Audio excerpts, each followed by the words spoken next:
Regulators may block Adobe-Figma deal.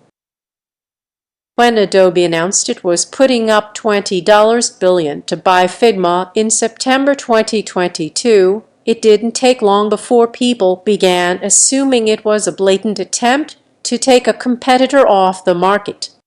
It was certainly curious, especially considering the offer was double what the company's most recent valuation had been and worth around 50x Figma's revenue. It's hard to argue that the deal wasn't a display of brute force on Adobe's part, the kind of corporate roll-up that regulators are trying to put a stop to after years of letting the tech giants run rampant, buying up startups that could eventually erode their market share.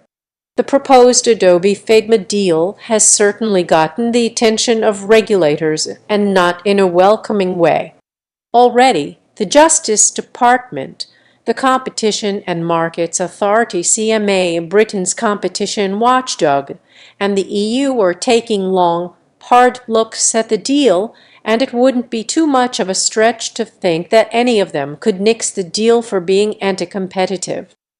We are still in preliminary phases of the regulatory process and are having constructive discussions with the CMA, AC, and DOJ about the businesses, markets, and positive economic impacts this deal will bring to support customers' positive reviews of the product.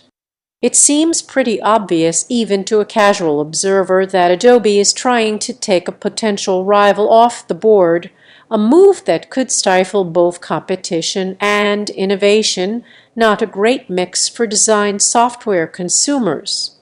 To be sure, the deal would give Adobe an entirely new look, one it has tried to build on its own with a design tool rival, Adobe XD. But XD never gained much traction, which explains why the company was willing to fork over $20 billion to get the cream of the crop. In an interview at TechCrunch Disrupt last fall, Figma co-founder Dylan Field argued that the two companies would truly be better together.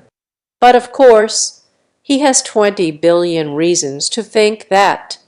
When asked to explain why he decided to join forces with the company that his marketing team had been painting as its biggest rival, he saw two companies marrying creativity and design, and he couldn't see having the resources to move in that direction on his own, at least not for a long time.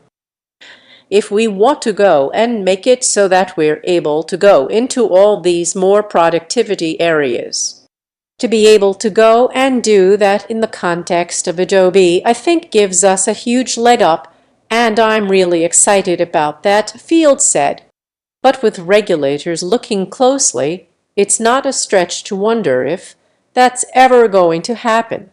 But even if it does, would the deal be a net positive for Figma and its backers?